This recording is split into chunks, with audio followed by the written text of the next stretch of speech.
প্রিয় দর্শক, আপনাদের সবাইকে আমন্ত্রণ জানাচ্ছি এটিএন নিউজের প্রতিদিনের আয়োজন নিউজ আর এক্সট্রা দেখার জন্য।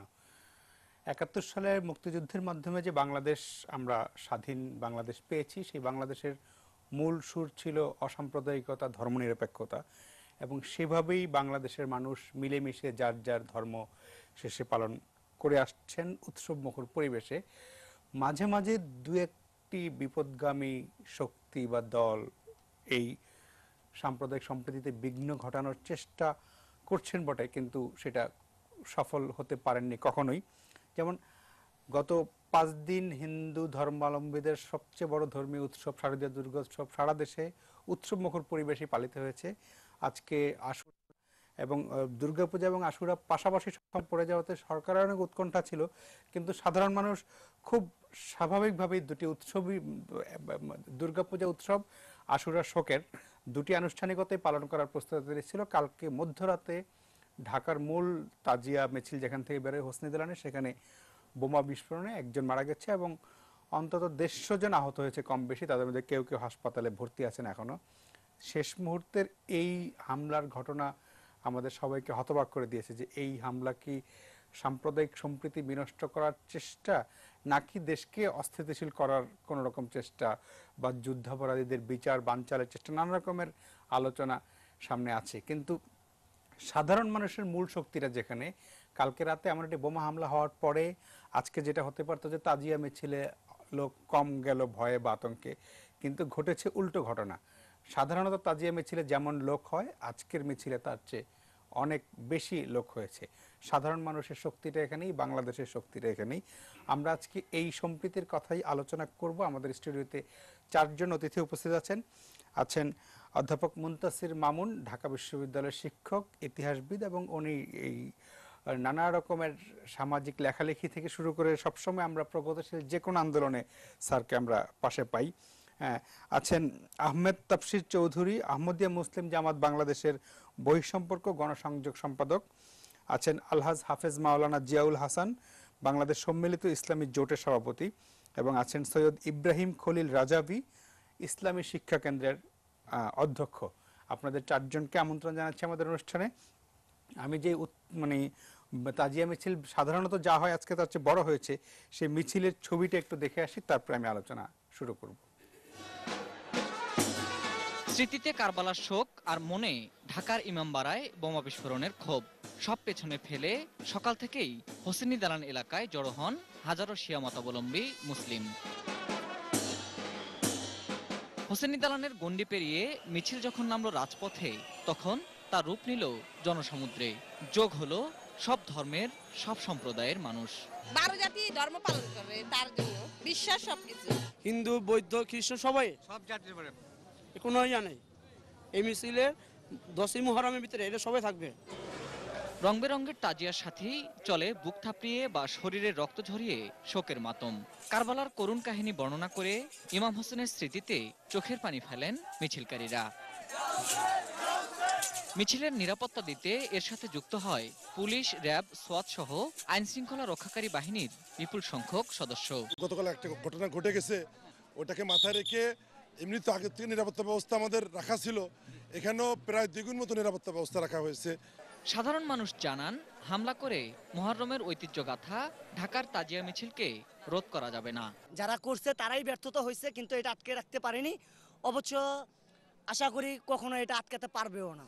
বাংলাদেশ হচ্ছে সুফিজমের দেশ, অলিয়া খোদাদের দেশ। আমরা মুসলমানদের সাথে বৃহত্তম ঐক্য গড়ে তুলে এই ধরনের এক্সট্রিমিস্টের বিরুদ্ধে, এই ধরনের উগ্রবাদীদের বিরুদ্ধে আমরা কিন্তু সোচ্চার হব। শুরুতে বোমা হামলা করে আতঙ্ক সৃষ্টি করা হলেও লক্ষ লক্ষ মানুষের এই অংশগ্রহণে বলা যায় মুহররমের তাজিয়া মিছিল সফল হয়েছে অসাম্প্রদায়িক বাংলাদেশ। আর ব্যর্থ হয়েছে যারা তাজিয়া মিছিল বা এ ধরনের অনুষ্ঠানে হামলা করে বিঘ্ন ঘটাতে চান। Ferdous Rahman, ATN news, Dhaka. যারা মুনতাসির মামুন স্যার, আপনাকে দিয়ে শুরু করতে চাই। বাকি 3 জন মানে ধর্মীয় বিষয়ে বিশেষজ্ঞ, ওনাদের কাছ থেকে পরে শুনবো। আগে সাধারণভাবে আপনার কাছ থেকে একটু শুনে নিতে চাই যে যেই ঘটনাটি কালকে ঘটলো, কিন্তু সাধারণ বাংলাদেশের চিত্র তেমন না। যেই মিছিলের যে ছবিটি দেখলাম, এখানে যে ভদ্রমহিলা কথা বলছিলেন উনি হিন্দু ধর্মাবলম্বী, এবং বলছিলেন যে সব ধর্মের মানুষই এই মিছিলে অংশ নেয় এবং আমরা ঠিক আগের দিন দেখেছি ঢাকেশ্বরী মন্দিরে সব ধর্মের মানুষ গিয়েছে। বাংলাদেশের চিত্রটা তো এমনই, মাঝে মাঝে দুই একটা ঘটনা আমাদেরকে একটু পথভ্রষ্ট করে দেয় বা একটু ভয় লাগিয়ে দেয়। একটু আপনার কাছে বাংলাদেশের চিত্রটা একটু শুনে তারপর আমরা আলোচনা বাংলাদেশের চিত্রটা বলার আগে আমার মনে হয় মহররমের এই মিছিল সম্পর্কে কিছু আলোকপাত করা দরকার। জি, আমাদের এখানে এই মহররমের মিছিলটি কমপক্ষে 400 বছরের পুরনো।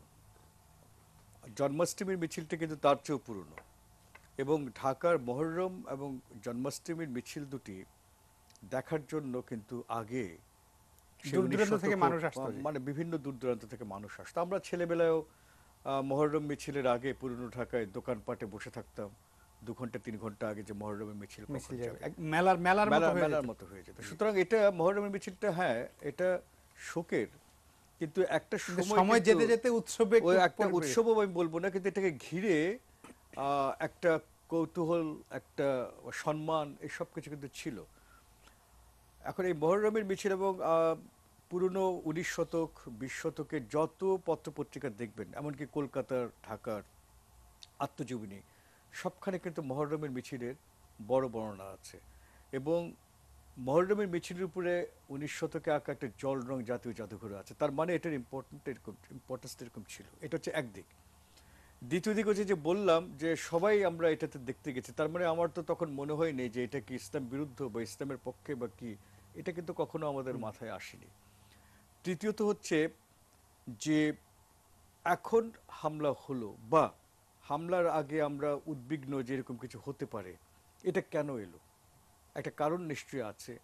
তার মানে হচ্ছে আমরা দেখছি যে আপনি 1972-75 সময় দেখেন বা তার পাকিস্তান আমলে দেখেন, এই ধরনের কিন্তু চিন্তা আসেনি। তাহলে চিন্তাটা কখন থেকে এলো আমাদের মাথায়? চিন্তাটা আসছে যখন থেকে ধর্মকে পুঁজি করে একটা ব্যবসায় পরিণত করা হলো, কর্তৃত্ববাদ যেটাকে আমি বলবো, যে কিছু লোক এই ধর্মকে ব্যবহার করে এটা করবে, এবং এটা হচ্ছে পাকিস্তানি প্রত্যয় যে ধর্মকে করে এবং সামরিক সহায়তায় এই কাজটি করতে হবে। আপনি লক্ষ্য করবেন এই ধরনের প্রথমে মানে তাজিয়ার কথা বাদ দিয়ে দুর্গাপূজাকে ঘিরে বা পূজাকে ঘিরে কিন্তু প্রথমে বিষয়টা শুরু হলো, এবং এইটা করলেন সামরিক বাহিনীর 2 প্রতিনিধি, জেনারেল জিয়া এবং জেনারেল এরশাদ। এরা কিন্তু প্রথম ধর্মকে পাকিস্তানি কায়দায় জিয়াউল হকের মতো এদের মতো ব্যবসা করে নিয়ে আসলেন জনসমর্থন আদায়ের জন্য। এই যে সাম্প্রদায়িক বিভেদ এবং ধর্মীয় বিভেদ, এটা যে তারা শুরু করলেন, এইটা পরবর্তীকালে বিএনপি, জামাত ইসলাম এটা গ্রহণ করেছে। কেননা আপনি দেখবেন যে জামাতের সঙ্গে যতগুলি আমাদের উগ্রপন্থী দল আছে, প্রত্যেকটি কোনো না কোনো লিঙ্ক আছে। জি, বিএনপিও এটার ব্যাপার আছে। মানে আপনি যে অসাম্প্রদায়িক বাংলাদেশের কথাটা বললেন, এটার শক্তি দেখেই কিন্তু এখন পর্যন্ত এই দেশটা এখনো পাকিস্তান হয়নি। আজকে পাকিস্তানে কিন্তু 22 জন মারা গেছে, নাইজেরিয়া 55 জন মারা গেছে। কিন্তু এটা হলো তো, তাহলে আমাদের সামনে ঘটনাগুলি কি আছে? ঘটনাগুলি হচ্ছে এক, ইতিহাস হচ্ছে অভিজ্ঞতা। আমাদের অভিজ্ঞতা কি বলে? গত 3-4 বছরে জামাত, বিএনপি বা ইসলামপন্থী দলগুলি, যেগুলিকে আমরা বলি ইসলামপন্থী দল, আসলে তো ইসলাম ব্যবসায়ী দল, তারা কি করেছিল? হত্যা থেকে শুরু করে লুট, অগ্নিসংযোগ সবই করেছে। এখন সামনে কতগুলি ঘটনা আমাদের আছে, যেটা কারণে আমরা দেখছি যে অস্থিতিশীলতা একটা সৃষ্টি করতে যাচ্ছে। এক ধরনের স্থিতিশীলতা বাংলাদেশে এসছে। বিদেশি হত্যা প্রথমে বিচ্ছিন্ন ঘটনা মনে হলো, দেখা যাচ্ছে এটা ষড়যন্ত্র আছে। সেই পরিপ্রেক্ষিতে কিন্তু নিরাপত্তা বাহিনীর কাছে নিশ্চয়ই খবরাখবর ছিল, তারা অনেক বেশি অ্যালার্ট থাকার কথা ছিল। এটা তো হয়নি। আপনি দেখবেন যে বিসর্জনে কিন্তু এটা হয়নি, যেটা আমরা আশঙ্কা করেছিলাম যে হতে পারে। তার মানে কি আমি এটা ধরে নেব যে যারা এই হামলাটা করেছে তারা ধরে নিয়েছে যে ভারত বা অন্য রাষ্ট্রগুলি যাতে না ক্রুদ্ধ হয়, মানে আমরা দেখেছি যে খেপানো যাবে না এমন ভাবে ঝামেলাটা করতে। তার মানে বিএনপি, আমরা পত্রপত্রিকায় দেখেছি বিএনপি থেকে জামাত থেকে ভারতের সঙ্গে নানা রকম সম্পর্ক উন্নয়নের চেষ্টা হচ্ছে। এটা একটা দিক। দ্বিতীয়ত হচ্ছে, আমি একটা বিষয়ে, আপনি হয়তো সাংবাদিক, আমার থেকে বেশি জানবেন, আমি শুনেছি আমাদের জিয়াউল ইসলাম মাওলানা সাহেবও বললেন, আপনি এর আগের দিন একটু খোঁজ দেন কতগুলি মসজিদে ঢাকার, মানে এই প্রথম যে তাজিয়া বিছুরির বিরুদ্ধে বলা হয়েছে। আপনি যদি এই খোঁজগুলি, নিরাপত্তা বাহিনী কিন্তু এই খোঁজটি রাখা উচিত ছিল, বা যারা মুক্তিযুদ্ধের পক্ষে শক্তি বলে তাদের রাখা উচিত ছিল। মসজিদগুলি কিন্তু এখন এই বয়ানের সময় তারা কিন্তু এই ধরনের বিভিন্ন রকম সাম্প্রদায়িক কারো উক্তি কারো করছে। পারপাস সার্ভ হয় দিক দিয়ে। হ্যাঁ, না নিশ্চয়ই তাদের, কিন্তু এই বিষয়টি এখন আমাদের যে পরিস্থিতিতে এসছে, আমার তো মনে হয় যে সামনে দুটো যুদ্ধাপরাধী বিচারের রায়ের বিষয় আছে, মানুষ সেটাতে উদ্বিগ্ন, অস্থিতিশীলতার ব্যাপার একটা আছে যে এখানে সেটি ঘটানো যেতে পারে। এই সব মিলে কিন্তু আমার মনে হচ্ছে যে আমরা আগে যেরকম উৎসবগুলিতে নিরুদ্বেগে কাটাতাম, এখন কিন্তু আমরা সেরকম অনেক বেশি নিরুদ্বেগে সতর্ক কাটাতে পারবো না। থাকার এখানে সময় একটি কথা আপনাকে মনে করিয়ে দেই, তাফসির আছে এখানে, ওর সঙ্গে তো মানে ও ছাত্র যখন ছিল তখন থেকে পরিচয়, ও জানে। আপনি দেখেন আহমেদীদের উপরে হামলাগুলি কোন আমলে হয়েছে সবচেয়ে বেশি? ব্লাসফেমি আইন কারা করতে বলেছে বেশি? বা আজকে আপনি যদি বলেন যে আপনি ইসলাম প্রচার করছেন, ওনারা আমার থেকে ভালো জানেন ইসলামে প্রায় 72টি তরিকা আছে। এখন আমেরিকা এবং কানাডায় কিন্তু আরও এরকম তরিকা বাড়ছে, এই সংখ্যা বাড়ছে। এখন আপনি যখন বলছেন, আপনি কোন ইসলামের কথা বলছেন? আমি সুন্নি, কিন্তু সুন্নির মধ্যেও তো এখন যে অনেক আহত হয়েছে ভাগ আছে। সেও সুন্নি। এখন আপনি সৌদি আরবও তো সুন্নি, কিন্তু সেই সুন্নি আমাদের সুন্নি তো অনেক পার্থক্য হয়ে গেছে। আইএসও সুন্নি, তারা কোন সুন্নি? তার মানে আপনি যখন আমাকে ওকে বলছেন যে উনি ইসলামের না, আপনি কি হজরত আলীকে মানেন না? প্রথম প্রশ্ন করা উচিত আপনি হজরত আলীকে মানেন কিনা। দ্বিতীয়ত আপনি হজরত ইমাম হজরত মানে হাসান হাসান হোসেনকে আপনি মানেন কিনা। যদি আপনি মানেন তাহলে আপনি তাদেরকে তো অমুসলিম বলতে পারেন না, রিচুয়ালসের ব্যাপার আছে। আপনি বলতে পারেন যে ঠিক আছে আমি তাজিয়া মিছিলকে আমি পছন্দ করি না, কিন্তু কথা হচ্ছে আমরা যে মিলাদ করি, আমাদের যে মাজার আছে, সেটাও তো আবার সৌদি আরবের সুন্নিরা পছন্দ করে না। তার মানে কি আমি মুসলিম থেকে চলে গেলাম? এখন একটা আমাদের মধ্যে ঝোঁক দেখা দিয়েছে, মনে হচ্ছে ইসলাম ধর্মটা এরকম কিছু ফ্যানাটিক্যাল লোক যারা আছে বা যারা অস্থিতিশীলতা ঘটাতে চায় বা জামাত বিএনপির সঙ্গে যারা যুক্ত জঙ্গি, মনে হচ্ছে যে ইসলামটা তাদেরকে ইজারা দেওয়া হয়েছে। ইসলাম তো কাউকে ইজারা দেওয়ার ব্যাপার না, আমরা তো বা ইসলাম ইজারা দেই নাই। আপনিও তো মুসলমান, আমিও মুসলমান, আমরা সবাই মুসলমান। আমি তো এই বিভেদটা করছি না, কেননা আমি মনে করি যে মূল মর্মবাণীটা কিন্তু এটি নয়। তিনি কোরআন থেকেও অনেক দেখাতে পারবেন কোনোখানে। এবং শিয়াদের যে উৎপত্তিটা, সেটা কত বছর আগের হলো? হামলাটা হচ্ছে কতদিন ধরে? আপনি সেটা বিচার করেন, হামলাটা কতদিন থেকে হচ্ছে এবং এটা উৎপত্তি কতদিন থেকে হয়েছে। তা এতদিন যদি আমি কাউকে ইসলাম মনে না করি, তাহলে মানে আপনি মনে করবে কেন? এবং আরেকটা শেষ কথা বলি, কারণ অনেকে আলোচনা আছে, সেটা হচ্ছে দেখবেন জিয়াউর রহমান বিসমিল্লাহ রহমান রহিম লাগলেন, তার মানে কি এর আগে কি আমরা ইসলাম মানে মুসলমান ছিলাম না? মানে অদ্ভুত অদ্ভুত যে তত্ত্ব, এরশাদেশের রাষ্ট্রধর্ম করলো, রাষ্ট্রধর্ম, এর আগে তার মানে আমরা মুসলমান ছিলাম না। এই যে ব্যবসাগুলি, কিন্তু আমাদের দুঃখ অন্যখানে এই যে আজকে মানুষ কেন ওইটা সচেতন হচ্ছে না। ইমাম মসজিদে কমিটি আছে, সেই কমিটিতে নিশ্চয়ই মুক্তিযুদ্ধের পক্ষের লোকজন আছে, ধর্মনিরপেক্ষ লোক আছে, তারা কেন বলছে না যে তাদের ইমাম কি দেবে? এখন পাকিস্তানের মতো কিন্তু এখানেও মসজিদ কিন্তু এখন ওরকম সন্ত্রাসের কাণ্ড হয়ে যাবে, যেটা আমরা চাই না। জি, আমি আপাতত এটা বললাম, ওনারা বলুক। জি জি জি, সেই নিশ্চয়ই আমরা ঘুরে আসবো। জনাব ইব্রাহিম খলিল রাজাবি, আপনার আমরা যে রিপোর্টটি দেখছিলাম তাতেও দেখছিলাম যে আপনি তখন একটু কথা বলছিলেন, এই স্যার অলরেডি মানে এই ইতিহাসের কথা বলেছে 400 বছরের। আমি ঠিক জানি না, আপনি আরো ভালো বলতে পারবেন যে 400 বছরে আপনাদের উপর এরকম হামলার ঘটনা কি আগে কখনো ঘটেছে, বা আপনারা কি তেমন কোনো আশঙ্কা বা এমন কিছু ফিল করেছেন কখনো? এবং কি 400 বছর কেন, মানব ইতিহাসে যদি আপনি দেখেন তো এই ধরনের ঘটনা আমি দেখছি যে রিসেন্টলি এই কয়েক বছর ধরে এগুলা শুরু হয়েছে। এর আগে যে কোনো দেশের দিকে আপনি কেন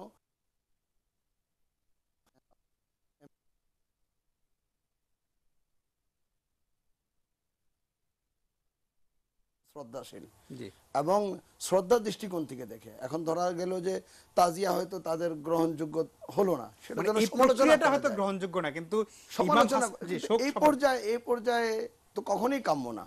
এটা তো নিশ্চিত রূপে একটা টেররিস্ট অ্যাক্টিভিটিজ, এটা তো মুসলমানদের মধ্যে অনৈক্য সৃষ্টি করার একটি ষড়যন্ত্র। এটাকে কখনোই আমি মনে করি যে শিয়া সুন্নি বিভেদ হিসাবে দেখা উচিত না। না, আমিও সেটাই বলছিলাম যে এই যে কালকে রাতে যে ঘটনা ঘটলো, সেটা কি আপনি যেরকম শিয়া সুন্নি বিরোধ, তাহলে মানে বিরোধটা কাদের বা কোত্থেকে, মানে কারা লাভবান হতে চাইছে এই তাজিয়া মিছিলের উপরে হামলা করে? সেটা তো গোয়েন্দা বিভাগের দায়িত্ব, তারা খুঁজে হয়তো বের করবে যে কাদের স্বার্থ বেশি।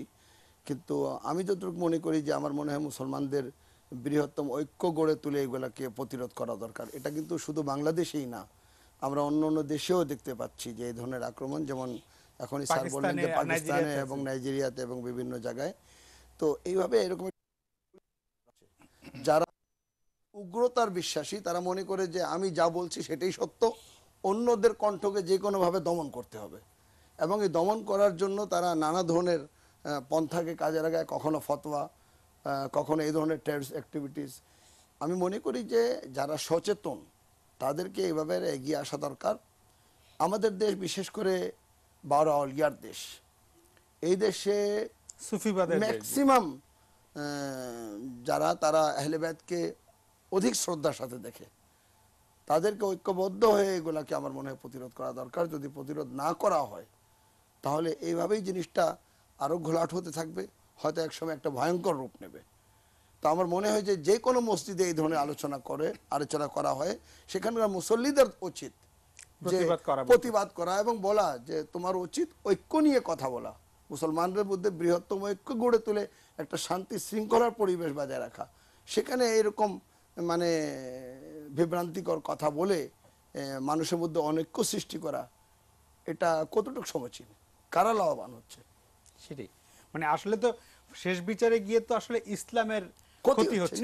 ইসলামের ক্ষতি হচ্ছে। তফসির ভাই, আপনার কাছে একটু শুনি যে মানে মুনতাসির মামুন স্যার শুরুতে একটু আপনাদের কথা বলেছেন যে একটা সময় ছিল বেশ কয়েক বছর আগে যে আপনারা নানাভাবে আক্রমণের শিকার হতেন, কিন্তু আমরা দেখছি যে গত অনেক দিন 6-7 বছর ধরে বোধহয় মানে দৃশ্যত সাধারণভাবে আপনারা কোনো মানে হামলা বা ঝুঁকির মুখে নাই, কিন্তু একটা সময় ছিল সারা দেশে এক ধরনের অস্থিরতা ছিল। আপনারা ভিতর থেকে কিরকম ফিল করেন? আপনারা কি কোনো মানে বাংলাদেশে বা কোনো এরকম কোনো ঝুঁকি বা থ্রেট বা ইদানিং কোনো এরকম কোনো কিছু কি পান বা ফিল করেন? ধন্যবাদ। আমি প্রথমেই হযরত ইমাম হোসেন রাদিয়াল্লাহু আনহু এবং তার সঙ্গে যারা শাহাদাত বরণ করেছিলেন কারবালায়, তাদের স্মৃতির প্রতি শ্রদ্ধা জানাচ্ছি।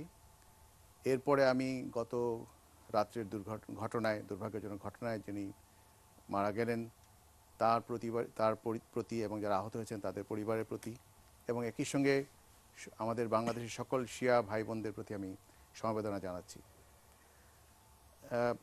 যে বিষয়টা এসেছে, আমরা এই বিষয়টা আসলে বাংলাদেশে নতুন, যেটা আগেও বলা হয়েছে যে 90-এর দশক থেকে কিন্তু এই ধরনের ঘটনা শুরু হয়েছে বাংলাদেশে। প্রথমে 1999 সালে 92 সালে আমাদের বকশীবাজারে একটা আক্রমণ হয়েছিল। আপনারা জানেন যে 50টারও বেশি ভাষায় অনুদিত কোরআন শরীফ পুরানো হয়েছিল, আরও অনেক জিনিস পুরানো হয়েছিল। এরপরে 90-এর দশকেই ধরেন 90-এর দশকের মাঝামাঝি এবং শেষ দিকে বেশ কতগুলো বোমা হামলার ঘটনা ঘটেছিল। উদিচির অনুষ্ঠানে, আমাদের রমনার বটমূলে, তারপরে বানিয়ারচরের গির্জায়, এবং আমাদের খুলনা আহমদিয়া মসজিদেও বোমা হামলা হয়েছিল এবং সেখানে আমাদের 7 জন সেখানে শহীদ হয়েছিলেন। তো এই ঘটনাগুলো কিন্তু বাংলাদেশে এর আগে কখনো ঘটেনি। একটা সময় ছিল মাঝখানে, ওই টাইমটা ওই সময়টা ঘটেছিল। এরপরে আমরা এখন যে অবস্থাটা দেখতে পাচ্ছি, আসলে এই ধরনের ঘটনা আমাদেরকে ডেফিনেটলি শঙ্কিত করে। কারণ যখন আমার আরেক মুসলিম ভাই বা যে কোনো মুসলমান হোক, অন্য ধর্মের মানুষ হোক, যে কোনো মানুষ যখন বিপন্ন বোধ করবে, নিঃসন্দেহে এই দেশের নাগরিক হিসেবে আমরাও বিপন্ন বোধ করি। অথচ দেখেন যে এই যে বকশীবাজারে আমাদের কেন্দ্র, তার পাশেই কিন্তু তবলিগ জামাতের একটা মসজিদ আছে, তার পাশে আলিয়া মাদ্রাসা, তারপরে আছে ঢাকেশ্বরী মন্দির, ওদিকে যে ইমামবাড়া যেটা হোসেনি দালান সেটা, এবং আরেকটু দূরে যদি যাই ঢাকা ইউনিভার্সিটি পর্যন্ত, সেখানে শিখদের গুরুদুয়ার আছে। আপনি যদি সার্কেলটা আরেকটু বড় করেন, কাকরাইলে গেলে আপনি খ্রিস্টানদের চার্চ আছে, বড় চার্চ আছে, খ্রিস্টানদের চার্চ এবং তাবলিগ জামাতের মূল অফিস। তো একটা সুন্দর পরিবেশে কিন্তু আমরা বসবাস করছি। এটাকে নস্যাৎ করার জন্য, ধ্বংস করার জন্য নিঃসন্দেহে কোনো একটা গোষ্ঠী বা কেউ কাজ করছে, সেটা বের করা উচিত আমি মনে করি, এবং সঠিকভাবে তদন্ত করে এটা বের হওয়া উচিত। আজকে যদি আমরা সেই 99 সালে বা 90 দশকের বোমা হামলাগুলোর যদি সঠিক তদন্ত হতো এবং যদি তার বিচার হতো, তাহলে হয়তো আজকে এই ধরনের ঘটনা ঘটতো না ঘটতে বাংলাদেশে। পারতো না। জি জি, সেটাই। এটাই মনে করি। জিয়া ভাই, আপনার কাছে যাব তার আগে যেই আলোচনাটা আমরা করছিলাম, এমনিতে আমরা এটিএন নিউজ প্রতি সপ্তাহে বিশেষ আয়োজন করি, মানে রিপোর্ট দেখাই শুক্রবার শনিবারে। এই সপ্তাহে আমাদের আয়োজন ছিল সাম্প্রদায়িক সম্প্রীতির নিয়ে। আমরা একটা গণি আদম আমাদের রিপোর্ট করেছি, সেই রিপোর্টটা দেখে আমি আপনার কাছে আলোচনায় ফিরবো। বাংলার হিন্দু, বাংলার বৌদ্ধ, বাংলার খ্রিস্টান, বাংলার মুসলমান। মোটামুটি গত 1000 বছরে এই ভূখণ্ডের মানুষের ধর্ম পরিচয়ে বড় পরিবর্তন এসেছে। একসময়কার হিন্দু ও বৌদ্ধ অধ্যুষিত বঙ্গীয় অঞ্চল মুসলিম প্রধান হয়েছে। আরও পরে শতিনেক বছর হলো বাংলার মানুষ শুনেছে প্রভু যিশুর বাণী। হিন্দু, মুসলিম, বৌদ্ধ, খ্রিস্টান প্রতিষ্ঠিত 4টি ধর্মের পাশাপাশি প্রকৃতিবাদে বিশ্বাসী আরও কিছু মানুষ মিলেই স্বাধীন সার্বভৌম বাংলাদেশ। আমরা সবাই বাঙালি।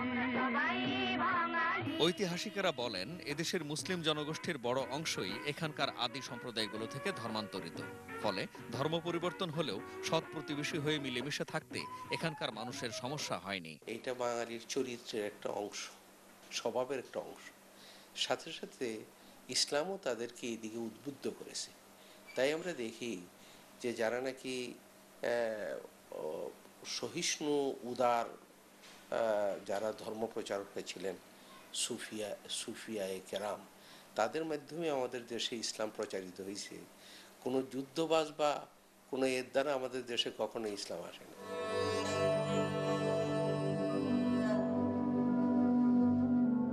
ধর্মের ভিত্তিতে অখণ্ড ভারতবর্ষ ভেঙে হিন্দু প্রধান ভারত ও মুসলিম প্রধান পাকিস্তান তৈরি হলে হিন্দু ও মুসলিমের বিভেদ একসময় বিবাদে পরিণত হয়। স্বাধীন বাংলাদেশেও সংখ্যালঘুদের প্রতি কখনো কখনো অন্যায় আচরণ ঘটেছে ধর্মের নামে হলেও, যেগুলোর পেছনে মূল কারণ হীন স্বার্থ। যারা আমাদের নেতৃস্থানীয় ব্যক্তিবর্গ, তারা ধর্মটাকে ব্যবহার করছে। তারা যদি ধর্মটাকে ব্যবহার না করে ধর্মটাকে মানুষের অনুশীলনের পর্যায়ে ফেলে দিতে পারে, তাহলে কিন্তু এই সাম্প্রদায়িক চেতনাটা আসতে পারে না। আমরা লজ্জাবোধ করি যে আমাদের এই ধর্মীয় অনুষ্ঠানগুলো, বড় বড় অনুষ্ঠানগুলো আমাদের পুলিশ পাহারায় করতে হয়। পুলিশ পাহারায় করতে হবে কেন? আমাদের বাংলাদেশ সম্প্রীতির দেশ। ধর্মের নামে রক্তপাত ও সহিংসতাকে কোনো ধর্মই সমর্থন করে না। যেমন সনাতন ধর্মের উৎসব পার্বণের প্রতিটির যত পৃথক অর্থ ও তাৎপর্যই থাকুক, মূল সুর ওই একটি, জগতের কল্যাণ কামনা। মা যেন আমাদের সেই শুভ শক্তি দেন, আমরা সকলেই কোনো রকম বৈষম্য না করে সকলেই সমানভাবে সুন্দরভাবে শান্তিতে বসবাস করতে পারি। সুপ্রাচীন কাল থেকেই এখানে জাতি ধর্ম নির্বিশেষে সকল সম্প্রদায়ের মানুষ শান্তিপূর্ণভাবে সহাবস্থান করে আসছে। কারো চক্রান্ত বা প্ররোচনায় এ সম্প্রীতি বিনষ্ট হবে না, বাঙালি চেতনার মূলে আছে এরকম বিশ্বাস। আমরা সবাই বাঙালি। গনি আদম, এটিএন নিউজ, ঢাকা। জি ভাই, আমি একটা বিরতিতে যাচ্ছি, বিরতির পরে এসে আপনার কথা শুনবো, কারণ এখন শুরু করতে করতে আমাদের বিরতির সময় হয়ে যাবে। বিরতির পরে আপনার কাছ থেকে, কারণ অনেকের কথা শুনেছি, এখন আপনার কাছে বেশ কিছু জিনিস আমার জানার আছে। প্রিয় দর্শক, আমরা ছোট্ট একটা বিরতিতে যাচ্ছি, আশা করি আমাদের সঙ্গেই থাকবেন। ফিরে এসে আমরা মাওলানা জিয়াউল হাসানের কাছ থেকে শুনবো আসলে সত্যি সত্যি ইসলামটা কেমন।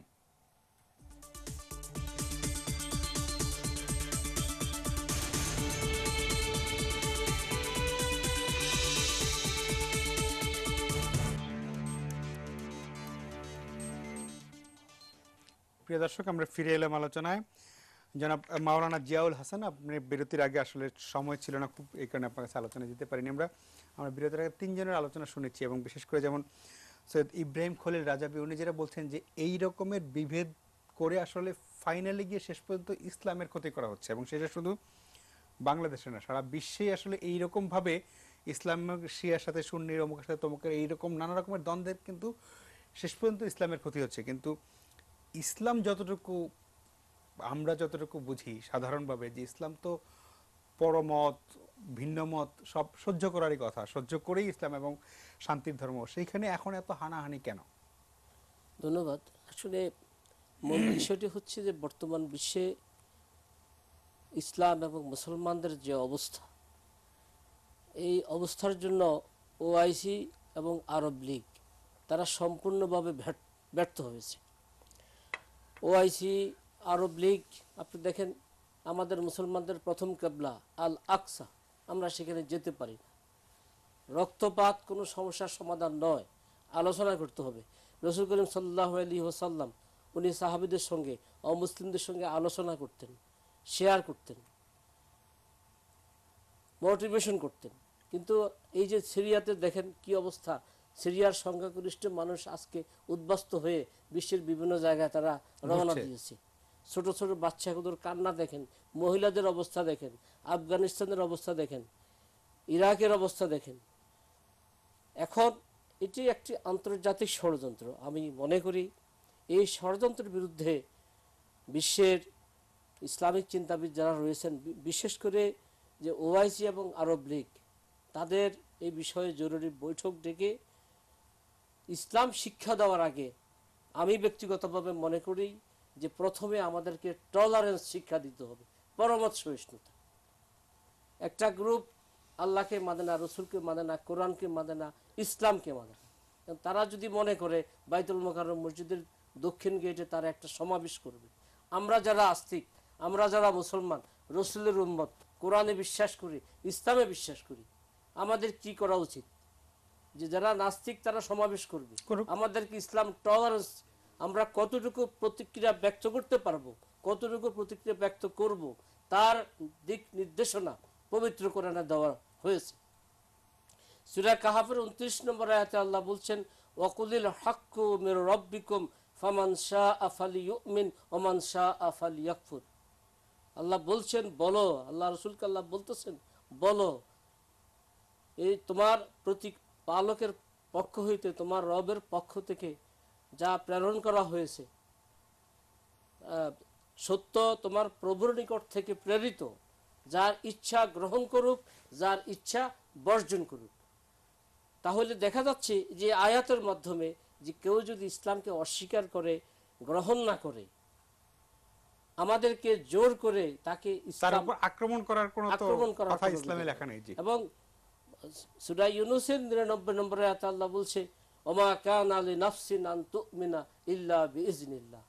যে আল্লাহ বলছেন আমি যদি চাইতাম পৃথিবীর সকল মানুষ ঈমান আনত। এখন বিষয়টি হচ্ছে যে ঈমান কে আনবে আর কে আনবে না, এটা সম্পূর্ণ আল্লাহ তাআলার হাতে। এখন এই যে শিয়াদের উপরে আক্রমণ, এটি ইসলাম ধর্মের কোনো শিক্ষা নয়। আপনার এই যে মন্দিরে আক্রমণ হচ্ছে, 90 সালে আপনার মন্দিরে আক্রমণ হয়েছে, বাবরি মসজিদে হামলার পরে এখানে হিন্দুদের মন্দিরে আক্রমণ হয়েছে। আমাদের দেশে একটা কাদিয়ানি সম্প্রদায় আছে, অনেকে দাবি করছেন যে তাদেরকে অমুসলিম ঘোষণা করতে হবে। আমাকে একজনে জিজ্ঞেস করছেন যে আপনি কি বলেন? আমি বললাম যে আপনি যাকে অমুসলমান মনে করছেন তাকে কেন অমুসলমান ঘোষণা করতে হবে? আর সরকার কি কাউকে মুসলমান অমুসলমান ঘোষণা করতে পারেন কিনা? সরকারের সঙ্গে কি মানুষের ঈমানের সম্পর্ক আছে? কারণ সরকারের উদ্দেশ্যে কোরআনের কোনো আয়াত নাজিল হয় নাই। কোরআনের বিধান হয়েছে ব্যক্তি মানুষের উদ্দেশ্যে। কোরআনে বলছে লা তাকসিবু কুল্লু নাফসিন ইল্লা আলাইহা ওয়ালা তাজিরু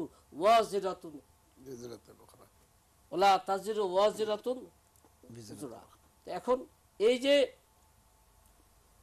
এটা ব্যক্তি মানুষের উদ্দেশ্যে কোরআনের আয়াত নাজিল হয়েছে, জাতি রাষ্ট্র এটা সম্পূর্ণ একটি ব্যক্তিগত ব্যাপার না, যার যার বিশ্বাস তো তার কাছে, সেখানে তো চাপিয়ে দেওয়ার নিজেদের বিশ্বাস। এখন এই জন্য আমাদের কি করা উচিত? আজকে আরব লীগ এবং ওআইসি তারা সম্পূর্ণ ব্যর্থ, তাদের কোথাও বৈঠক করতে আমরা দেখি না। আমরা এই তীব্র নিন্দা জানাই। সো কল্ড ইসলামিক সংগঠনের নেতৃত্ব দিয়ে তারা বসে বসে সেখানে তামাশা দেখছেন, আর এদিকে রক্তপাত হচ্ছে, মুসলমানরা উদ্বাস্ত হয়ে যাচ্ছে। বিশ্বের বিভিন্ন দেশে আজকে মুসলমানদের যে অবস্থা, এটা অত্যন্ত দুঃখজনক। যে ভাই, যেমন স্যার কিন্তু শুরুর বক্তব্যে বলেছিলেন যে বাংলাদেশের যেই সাম্প্রদায়িক সম্প্রীতির যে চিত্র, সেটা কিন্তু মানে স্বাধীনতার পরে দীর্ঘদিন কিন্তু ছিল। তারপরে হঠাৎ করে রাষ্ট্রীয় কারো কারো পৃষ্ঠপোষকতা, ইসলামকে কেউ কেউ ব্যবসা বা রাজনীতিতে ইন করানোর কারণে কিন্তু বাংলাদেশে এই যে সমস্যাগুলো যে মাঝখানে যেগুলো হয়েছে সেটা হয়েছে। সেখান থেকে এখন আমাদের চিত্রটাকে আমরা কি কতটুকু এগুলাম বা কতটুকু পিছালাম? দেখেন, 1971 সালে বাংলাদেশে ইসলামের নামে যে গণহত্যা হয়েছে, যে 30 লক্ষ বাঙালিকে পাকিস্তানি হানাদার রাজাকাররা জামাত ইসলামের নেতৃত্ব হত্যা করেছে, তা আমাদের প্রশ্ন, এই 30 লক্ষ বাঙালির ভিতরে হিন্দু কতজন ছিল, বৌদ্ধ কতজন ছিল, খ্রিস্টান কতজন ছিল? সংখ্যা গরিষ্ঠ কালেমায় বিশ্বাসী মুসলমানকে ইসলামের নামে জামাত পাকিস্তানিদের সঙ্গে হাত মিলিয়ে তারা হত্যা করেছে। 75 সালের 15 আগস্ট বঙ্গবন্ধুকে হত্যা করার পর এই স্বাধীনতা বিরোধী চক্র নতুন করে তারা মাথা ছাড়া দিয়ে উঠেছে। আমাদের অত্যন্ত এই কথাটা বলতে লজ্জা হয়, কষ্ট হয়, দুঃখ হয় যে আমাদের মসজিদগুলোতে এই যে 30 লক্ষ বাঙালিকে যারা হত্যা করেছে ইসলামের নামে, এই খুনিদের কি ধরনের শাস্তি হওয়ার বিধান পবিত্র কোরআনে আছে, মসজিদের ইমাম সাহেবরা এইসব বিষয়ে আলোচনা করেন না। আমি আহ্বান জানাবো মসজিদ কমিটির, দেশের সকল মসজিদের কমিটিকে আহ্বান জানাবো যে এই সাম্প্রদায়িকতার বিরুদ্ধে, জঙ্গিবাদের বিরুদ্ধে, হেফাজতের বিরুদ্ধে, জঙ্গিদের বিরুদ্ধে শুধু সরকার এবং পুলিশ আপনাদেরকে নিরাপত্তা দিতে পারবেন না। আগে আপনাদের মসজিদটা ঠিক করেন। মসজিদে যারা মানুষের ভিতরে উস্কানি দিচ্ছে, এই যে তাজিয়া মিছিল, এটা হারাম কি হালাল? এখন কেউ যদি মিছিল করে আপনি কেন বাধা দিবেন? আপনাকে তো বাধা দিতে বলা হয়নি, আপনি করবেন না, আপনি যাবেন না, হ্যাঁ বাস শেষ। কিন্তু আপনি কেন সেখানে গ্রেনেড হামলা করবেন? কেন সেখানে আপনি বোমা মারবেন? আপনি কাদিয়ানি, আপনারা কাদিয়ানি হওয়ার জন্য কাদিয়ানিরা আপনাদেরকে কেউ প্রেশার ক্রিয়েট করছেন না। কিন্তু যে কেউ কাদিয়ানি হতে পারে, কেউ খ্রিস্টানও হতে পারে, কেউ কিছুই নাস্তিক হতে পারে, নাস্তিক থাকতে পারে। জি, কোরআন তো আমাদেরকে এই অথরিটি দিয়েছে যে অকুলিল হাক্কু মির রাব্বিকুম ফামান শাআ ফালিয়ুমিন ওয়া মান শাআ ফালিয়াকফুর। আল্লাহ পরিষ্কার বিধান দিয়ে দিয়েছেন, যার ইচ্ছা গ্রহণ করুক, যার ইচ্ছা বর্জন করুক। আল্লাহ বলছেন জালিমদের জন্য তিনি শাস্তি আগুন নির্ধারিত করে রাখছেন, শাস্তি আল্লাহ তাআলা দিবেন। কোন মোল্লা মৌলবী, কোন আপনার কোন ধর্মীয় সংগঠন, কোন নেতাকে আল্লাহ তাআলা পাওয়ার অফ অ্যাটর্নি দেয় নাই যে তুমি জোর করে মানুষকে শাস্তি দিবে। কে আস্তিক থাকবে, কে নাস্তিক থাকবেন, সেটা তার ব্যক্তিগত ব্যাপার। এখন যে জিনিসটি আমাদের করতে হবে, সেটি হলো আমাদের মসজিদগুলোকে আমাদের হেফাজত করতে হবে। মসজিদের ইমাম সাহেব যে খুতবা দেন, উনি কি ওনার খুতবার ভিতরে উনি কোনো সাম্প্রদায়িকতার বীজ বাষ্প ছড়াচ্ছেন কিনা মসজিদ কমিটি মুসল্লিদেরকে খেয়াল রাখতে হবে। কারণ টলারেন্সের আমাদের আজকে সবচেয়ে বড় অভাব, আমরা অন্যের মতের প্রতি শ্রদ্ধাশীল হতে পারি না। জি স্যার, আমি আরেকটি কথা বলতে চাচ্ছি যে আমাদের যে মাদ্রাসাগুলো রয়েছে, এই মাদ্রাসাগুলোতে আমাদের জাতীয় পতাকা উত্তোলন করা হয় না, জাতীয় সঙ্গীত পাঠ করা হয় না। মুক্তিযুদ্ধের নেতৃত্ব দানকারী বর্তমান সরকার, আমরা বহুবার বলেছি যে প্রতিটি উপজেলায়, প্রতিটি থানায় শিক্ষা অফিসারের নেতৃত্বে সমাজের বিভিন্ন শ্রেণী পেশার মানুষকে নিয়ে আপনার আমাদের জাতীয় পতাকা উত্তোলন করা হয় কিনা, জাতীয় সঙ্গীত পাঠ করা হয় কিনা, আপনারা সেটা মনিটরিং করেন, একটা সেল করতে হবে। তো যারা জাতীয় সঙ্গীত পাঠ করেন না, আপনাকে প্রথমে ধরে নিতে হবে তারা আমাদের এই দেশকে স্বীকার করে না, আমাদের এই মুক্তিযুদ্ধের চেতনাকে তারা স্বীকার করে না। তাহলে সরকারের উচিত মনিটরিং সেল করে শিক্ষা মন্ত্রণালয়ের মাধ্যমে, উপজেলা শিক্ষা অফিসারের মাধ্যমে কোন কোন মাদ্রাসায় জাতীয় সঙ্গীত পাঠ করা হয় না, জাতীয় পতাকা উত্তোলন করা হয় না, সেটা নোট করে সেই মাদ্রাসাতে তালা লাগা দিতে হবে বাধ্যতামূলক। যে 30 লক্ষ শহীদের রক্তের বিনিময়ে আমরা বাংলার মুসলমান, হিন্দু, বৌদ্ধ, খ্রিস্টান, আদিবাসী, পাহাড়ি সকল ধর্মের মানুষ আমরা এক জায়গায়, আল্লাহ কোরআনে বলছে ওয়া তাসিমু বিহাবলিল্লাহি জামিআন ওয়ালা তাফাররাকু। এই জাতি একবারই ঐক্যবদ্ধ হয়েছে 71-এর মুক্তিযুদ্ধের মাধ্যমে। সকল ধর্মের মানুষ তাদের সাংবিধানিক মৌলিক অধিকার প্রতিষ্ঠা করার জন্য 71-এ বঙ্গবন্ধুর নেতৃত্বে এদেশের সকল ধর্মের মানুষ 71-এ ঐক্যবদ্ধ হয়েছে। কোরআন সেই কথাই বলছে। এই যে মদিনা সনদের ভিত্তিতে আমাদের যে সংবিধান বঙ্গবন্ধু আমাদেরকে দিয়ে গিয়েছিলেন, আমরা সেখান থেকে সরে এসেছি।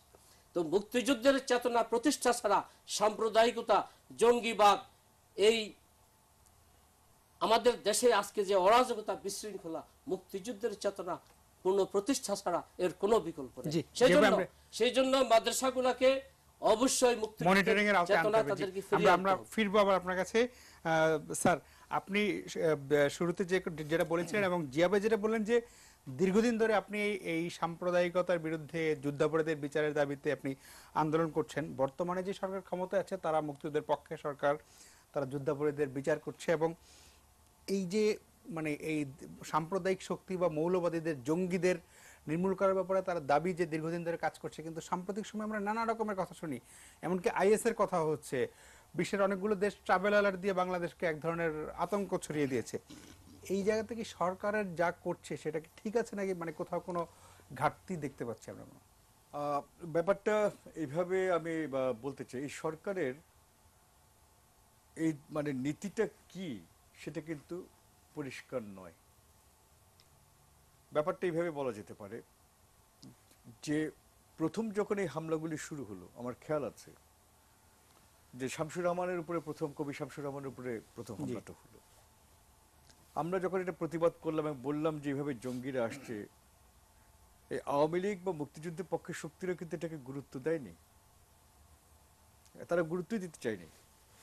এবং আরো কিছু ঘটনা যখন ঘটলো, আমরা নির্মূল কমিটির পক্ষ থেকে, মাওলানা জিয়াউল হাসানও তো আমাদের সঙ্গে আছেন, আমরা কিন্তু এইসব কথাগুলি বলেছি। তাদের হিসেবটা কি আমরা ঠিক বুঝিনি, কিন্তু যখন তারা রাষ্ট্র ক্ষমতায় গিয়ে দেখলো যে তারা আক্রান্ত হচ্ছে, তখন এটাতে সচেতন হলো। সেটা পুরনো বিষয়। কিন্তু এখন একটা কিছু বলতে চাই, এখন আমরা দেখছি যে দুটি ভাগ হয়ে গেছে। আমরা যাদেরকে মুক্তিযুদ্ধের পক্ষের শক্তি বলি, সেটাকে আমরা বলতে পারি মধ্যপন্থী, সহিষ্ণু, ধর্ম সহিষ্ণু। অন্যদিকে যদি বিএনপি, জামাত এবং অন্যান্য তাদের সমর্থক দলগুলিকে বলি, তাহলে আমরা দেখব তারা উগ্রপন্থী এবং উগ্র মৌলবাদ সমর্থক, কেননা তার মধ্যে একটা কর্তৃত্ববাদ আছে এবং তারা ওই কর্তৃত্ববাদটাকে গ্রহণ করতে চাচ্ছে। এই সরকারের তাহলে উচিত ওদেরকে প্রতিহত করা। আপনি একটা বিষয় আমি বিশ্বাস করি যে যদি আজকে প্রধানমন্ত্রী শেখ হাসিনা না থাকতেন, তাহলে এটা ইসলামী জঙ্গি রাষ্ট্র হিসেবে পরিণত হতো। আমরা যে যত কথাই বলি, তিনি প্রথম আঘাতটা করেছেন যে যুদ্ধাপরাধীদের বিরুদ্ধে, যেটা মাওলানা জিয়াউল হাসান বললেন, এটা কিন্তু একটা বিশাল ব্যাপার। এবং এইটার প্রতিক্রিয়ায় কিন্তু আমরা দেখছি যে উগ্রপন্থাটা বাড়ছে এবং কারা এফেক্টেড হচ্ছে সেটা দেখতে পেতে উগ্রপন্থার সঙ্গে তারা আবার যুক্ত হচ্ছে, অর্থাৎ বিএনপি, জামাতের এরাই তো মানে যুদ্ধাপরাধী বিচারে জড়িয়ে পড়ছে। সরকার জঙ্গিবাদের বিরুদ্ধে একটা সুস্পষ্ট অবস্থান নিয়েছে রাজনৈতিকভাবে এবং আন্তর্জাতিক ক্ষেত্র, যেটাকে জিরো টলারেন্স বলা হচ্ছে। এবং সেই কারণে আমরা দেখছি প্রায় প্রতিদিন জঙ্গি ধরা পড়ছে। কিন্তু তারপরে কি হচ্ছে, মানে ফাঁকটা এখানে থেকে যাচ্ছে। সেটা হচ্ছে এই, আপনি কি জানেন যে কত জঙ্গি ধরা পড়েছে গত 10 বছরে? সরকার জানে? কোনো হিসাব দিতে পারবে? পারবে না। বা তারা কোথায় আছে, তাদের 2 নম্বর যারা কোথায় আছে, 2 নম্বর কতজনের জামিন হয়েছে, কতজনের বিচার হয়েছে।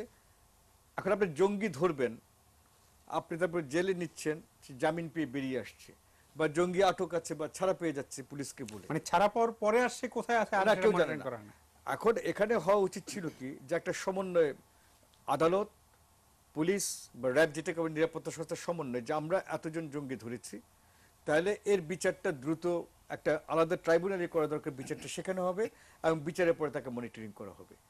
জামিন কাকে দেওয়া হচ্ছে সেখানে তাহলে এটা আমরা দেখতে পারবো। তাহলে কিন্তু একটা সমন্বয়, কিন্তু এটা কিন্তু আপনি পাবেন না। তার মানে জঙ্গি দমনটা কিন্তু এক ধরনের ব্যর্থতায় পর্যবেসিত হচ্ছে। এটা আমি বললে বলা হবে যে আমরা বুঝি না, কিন্তু তারা যে কি বুঝতে পারছেন সরকারের, সেটাও তো আমরা বুঝতে পারছি না। এটা হচ্ছে এক। 2 নম্বর হচ্ছে যে কথাটা মাওলানা জিয়াউল হাসান বললেন, এটা কিন্তু গুরুত্বপূর্ণ। আমাদের শিক্ষা মন্ত্রণালয় অত্যন্ত মাদ্রাসার ব্যাপারে অত্যন্ত নমনীয়। কেন? তারা একদিকে শিক্ষানীতি গ্রহণ করছে, কিন্তু শিক্ষানীতিটা ভয় পায় নাকি? আমার মনে ভয় পায়, শিক্ষানীতিটা কিন্তু দিচ্ছে না। মানে আমি ঘোষণা করলাম, এখন আপনি দেখবেন একটা পুরনো ইতিহাস বলি, আমিনী, ফজলুল হক আমিনীর কথা আপনার মনে আছে, তিনি আদালতকে, সুপ্রিম কোর্টের আদালত, মানে তাদেরকে বিচারকদের কি ভাষায় গালাগাল করেছে। কোন জাজ শতপ্রবৃত্তি হয়ে তাকে আদালত অবমাননা করেছে? করেনি। কিন্তু আমাদের কেউ কিছু বললে, যে কয়েকদিন আগে যে স্বদেশ জনকণ্ঠের ঘটনা, আপনি কিন্তু কেন? তার মানে হচ্ছে তার হাতে পেশি আছে, অস্ত্র আছে, সেটা ভয় পাচ্ছেন।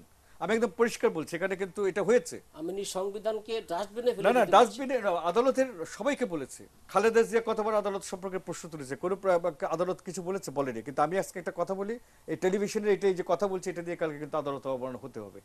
এই যে একটা অহেতুক ভয়, মানে আপনি একটা লেবাস পরে আপনি ইসলামের ঠিকাদারি নিয়ে যা খুশি বলবেন, কেউ আপনি কিছু বলবেন। 2 নম্বর দেখেন, আলিয়া মাদ্রাসা সরকার নিয়ন্ত্রিত। আপনি কখনো আলিয়া মাদ্রাসার ইয়ে দেখেছেন, সিলেবাস দেখেছেন? ইসলামিক ফাউন্ডেশন আলিয়া মাদ্রাসাগুলির উপর একটা জরিপ করেছে, একটা রিপোর্ট করেছে, সরকারি সংস্থা, কিন্তু সেই রিপোর্টে দেখা যাচ্ছে যে সরকারি পয়সায় সেখানে মওদুদিবাদ, যেটাকে উগ্র ধর্মীয়বাদ বলা হচ্ছে, জামাতে ইসলামের মূল আদর্শ যেটা মওদুদির উপরে পড়ানো হচ্ছে। সেখানে বলা হচ্ছে জামাত ইসলামী হচ্ছে ইসলামের একমাত্র ধ্বজাধারী, এবং আরো বলা হচ্ছে যে নারী নেতৃত্ব মানা যাবে না। যা যা মওদুদিবাদে আছে প্রত্যেকটা পড়ানো হচ্ছে। এই রিপোর্ট তো সরকারি রিপোর্ট, সরকার কি কোনো ব্যবস্থা নিয়েছে? তার মানে আপনি একদিকে জঙ্গি ধরছেন, আরেকদিকে জঙ্গি উৎপাদনের জন্য আপনি টাকা দিচ্ছেন। তাহলে আপনি এটা কিভাবে বলবেন যে এটা সরকারের নীতি কার্যকর হয়েছে? মাওলানা জিয়াউল হাসান যে কথা বললেন, আমি হয়তো অতটা সাহসী না, আমি কথা বলতে পারবো না। উনি ধর্ম বিশেষজ্ঞ, উনি বলতে পারেন, আমার তো আর ধর্মীয় লেবাস নেই। কিন্তু আমি ধর্ম সম্পর্কে যারা প্রচার করছেন তারা আমাদের থেকে কি এত বেশি শিক্ষিত আমাকে বলেন। আপনি একজন মাদ্রাসা পাশে পড়ে, ক্লাস 8 থেকে হয়তো মাদ্রাসা পাশ পড়ে একটু দাঁড়িয়ে রাখলো, টুপি রাখলো, তাকে আমার হুজুর বলতে হচ্ছে কেন? সে কি আমার থেকে বেশি জানে? এই প্রশ্নটা কিন্তু আমরা কখনো করছি না। তো এই যে বিষয়গুলি, তার মানে সরকারি নীতির মধ্যে কিন্তু দেখেন আপনি একটা দ্বিচার আছে। কওমিতে কি হচ্ছে এটা কিন্তু আমরা জানি না। পাকিস্তানে পর্যন্ত এখন কিন্তু মাদ্রাসা নিয়ন্ত্রণের আইন হয়েছে, কিন্তু আমাদের এখানে আপনি সেটা হবে না। আপনি কি দেখেন, আজকে আমাদের বন্ধু শফিকুর রহমানের একটা প্রবন্ধ আছে শিক্ষকদের উপরে। তিনি লিখছেন যে তিনি যে মাদ্রাসায় পড়াশোনা করেছেন সেখানে এক হিন্দু শিক্ষক ছিলেন এবং দীর্ঘদিন তিনি পড়িয়েছেন, 20-25 বছর রিটায়ার করেছেন। তার ছেলে মেয়েরা আইএস হয়ে ইন্ডিয়াতে চলে গেছে, জাজ হয়েছে, তিনি এখান থেকে যান নাই। এবং যে মাদ্রাসায় পড়িয়েছেন সেটাও তারা নিয়ে প্রশ্ন করেন। আজকে আপনি বলতে পারবেন যে একজন হিন্দু একটা মাদ্রাসায় আছে? তার মানে আমরা কোথায় চলে যাচ্ছি? দ্বিতীয়ত দেখেন কোরআন শরীফ, ওই যে চট্টগ্রামে বলেছে কি, ইয়েতে যে আমার এলাকায় কচুয়াতে কি কোরআন শরীফ মন্দিরই পেয়েছে। আর এটা তো ভালো কথা, যদি কোরআন শরীফ একজন অমুসলমান পড়ে এটা তো আমার খুশি হওয়ার কথা।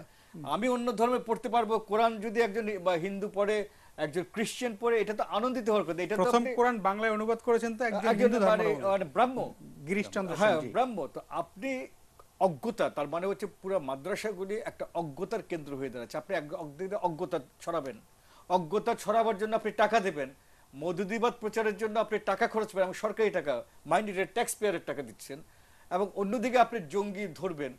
দুটাতে কিন্তু সমন্বয় হয় না।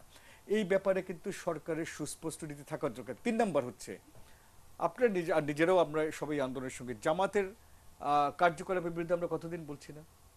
জামাতকে কেন নিষিদ্ধ করা হলো সেটাও তো আমরা জানি। জামাতকে এখনো আপনার নিষিদ্ধ করার কথা আমাদের বলা হচ্ছে, এটা নিয়ে কিন্তু কোনো উচ্চবাচ্য নেই। এটা খালি দিন ক্ষেপণ করা হচ্ছে। কি কারণ আমরা এটা জানি না। আরেকটা বিষয় আছে, আপনি যখন জানেন যে এই সংগঠনগুলি জঙ্গি, আপনি তাদেরকে নিষিদ্ধ ঘোষণা তো করছেন না। আপনি বলতে পারেন যে জামাত নিষিদ্ধ ঘোষণা কি হলবে, তারা বিএনপিতে যাবে অথবা একটা নতুন দল করবে। কিন্তু জামাত হিসেবে এখন যে প্রকাশ্যে তারা যেসব কথাবার্তা বলছে, প্রচার করছে, বা যে অর্থনৈতিক ভিত্তি, সেটা তো তারা তখন করতে একটা অসুবিধা হবে।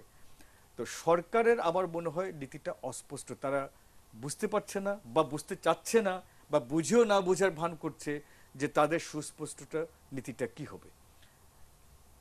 প্রধানমন্ত্রী যদি মনে করেন তিনি যেভাবে জঙ্গি দমন করছেন এর সঙ্গে যদি সমন্বয় বিষয়গুলি না করেন তাহলে কিন্তু হবে না, কার্যকর হবে না। আর শেষ কথা বলছি, আমি সময় বেশি নেব না। দেখেন আমরা যে জেনারেশন বড় হয়েছি, আমরা যে বললাম যে আমাদের মাথায় কেন এগুলি চিন্তা আসেনি, কারণ আমরা একটা ধর্ম একটা সংস্কৃতির অংশ, আমরা একটা সাংস্কৃতিক প্রবাহের মধ্যে দিয়ে কিন্তু বড় হয়েছি। আপনাদের জেনারেশনও এটা পেয়েছেন। আজকে দেখেন সংস্কৃতিটা কিন্তু আমাদের স্কুল কলেজ থেকে উঠে যাচ্ছে, ইংরেজি স্কুল থেকে শুরু করে মাদ্রাসা থেকে শুরু করে সবখানে কিন্তু সংস্কৃতির ব্যাপারটাই নেই। এখন এটা যদি না থাকে, মুক্তিযুদ্ধ মন্ত্রণালয় একটা আছে, তারা কি মুক্তিযুদ্ধকে সেটা নিয়ে, এবং মুক্তিযুদ্ধদের একটা ব্যাপার দাঁড়িয়ে গেছে, এখন বলতে খারাপ লাগে যে সুযোগ সুবিধা কি আছে সেটা ছাড়া আর মুক্তিযুদ্ধ মন্ত্রণালয়ের কোনো কাজ নেই। আপনি মুক্তিযুদ্ধ কমিটি, আপনার সংসদীয় কমিটি মুক্তিযুদ্ধ চেতনা কেমন সেটা দেখার জন্য সুইজারল্যান্ড যাচ্ছে। আচ্ছা, সংস্থা কি গড়বে সেটার জন্য তারা অস্ট্রিয়া যাচ্ছে, 8-10টা দেশ ঘোষ করছে। কিন্তু এই যে আমরা একটা বৌদ্ধভূমি সংরক্ষণের কথা বলছি সেটা কিন্তু হচ্ছে না। আমরা মুক্তিযুদ্ধের একটা গণহত্যা জাদুঘর করছি, সেটার জন্য কিন্তু আমরা একটা টাকা পাচ্ছি না। শিক্ষার ক্ষেত্রে তো আমি আপনাকে বললাম, ছাত্রদের হাতে বই পড়ে বই দেওয়াটাই কিন্তু একমাত্র কাজ না। আমি মনে করি এখন ওই সমন্বয় ছাড়াও শিক্ষা, সংস্কৃতি এবং মুক্তিযুদ্ধ মন্ত্রণালয় সমন্বিত একটা কার্যক্রম করা উচিত, এবং ধর্ম মন্ত্রণালয়ের, যেটা উনি বললেন যে আমাদের এখানে কি কাজগুলি হবে, ধর্ম মন্ত্রণালয়ের কাজ হয়ে গেছে খালি হজের সময় হজ পাঠানো। আরে এইভাবে কাজ করলে তো কোনো মন্ত্রণালয় থাকার কোনো দরকারই পড়ে না, একটা অধিদপ্তর করে রাখলে। হ্যাঁ তাই তো। জি, আমি আর সময় বেশি নেব না, আমি আপাতত এটা বললাম, আপনি অন্যরা হয়তো বলবেন। আমরা একটা বিরতিতে যাব, বিরতির পরে আবার আলোচনায় ফিরছি। প্রিয় দর্শক, আশা করি আপনাদের সঙ্গেই পাবো ফিরে এসে।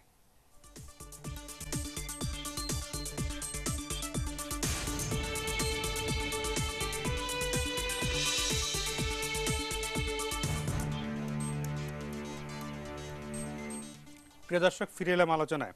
তফসির ভাই, বিরতির আগে মাওলানা জিয়াউল হাসান বলছিলেন যে ইসলাম পরমত সহিষ্ণুতার কথা, এবং মানে ইসলাম তাই বলেছে, কিন্তু আমরা কিন্তু বাস্তবে কিন্তু সেটা দেখছি না, মানে প্রকৃত ইসলামের চিত্রটা দেখছি না। মানে বরং ঘটছে উল্টোটা, যে সারা বাংলাদেশ এবং বিশ্বে সন্ত্রাসবাদের সাথে ইসলামের একটা মনে হয় যেন মানে কিছু কোথাও কোনো সন্ত্রাসী ঘটনা ঘটলেই প্রথমে খোঁজা হয় যে মানে পিছনে ইসলামিক কেউ আছে কিনা। কয়েকদিন আগে মানে যুক্তরাষ্ট্রে এমন ঘটনা ঘটেছে, এক মুসলিম ছাত্র ঘড়ি বানিয়ে এনেছে। ছাত্রটি মুসলিম, সেই কারণে ঘড়ি বানানো যার তো পুরস্কার পাওয়ার কথা, এটা একটা দিত, তাকে হাত করা লাগিয়ে নিয়ে গেছে। মানে এইভাবে ইসলামের সাথে সন্ত্রাসের একটা যোগসূত্র কেউ কেউ করে ইসলামকে পিছিয়ে দেওয়া হচ্ছে বা ক্ষতি করা হচ্ছে, কিন্তু এটা তো ইসলামের মূল সুর তো এটা না আসলে। মানে এই জায়গাটাতে আসলে মানে মানে এই যে খেলা হচ্ছে ইসলামকে নিয়ে, সেটাতে আসলে কিভাবে এই থেকে বেরিয়ে আসা রিয়া?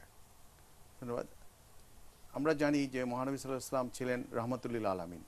তিনি সমগ্র বিশ্বের ব্রহ্মাণ্ডের জন্য তিনি রহমত হিসেবে ছিলেন। তিনি শুধু রহমতুল্লিল মুসলিমিন না বা অন্য কিছু না, তিনি রহমতুল্লিল আলামিন, সারা বিশ্বের জন্য তিনি বিশ্ব ব্রহ্মাণ্ডের জন্য রহমত হিসেবে এসেছিলেন। দুর্ভাগ্যবশত কিছু কিছু মুসলমানের কর্মকাণ্ডের কারণে আজ ইসলাম এই দুর্নামের ভাগী হচ্ছে, এবং এটার সঙ্গে নিঃসন্দেহে এই সুযোগটা যারা ইসলামকে পছন্দ করে না বা যারা ইসলাম বিদ্বেষী, বিশেষ করে পাশ্চাত্যে এইরকম আছে অনেক লোক যারা ইসলামকে পছন্দ করে, তারা এই সুযোগটা নিচ্ছে। মুসলমানের কাজটাকে তারা ইসলামের উপর তারা চাপিয়ে দিচ্ছে এবং ইসলামকে তারা দুর্নাম করার চেষ্টা করছে।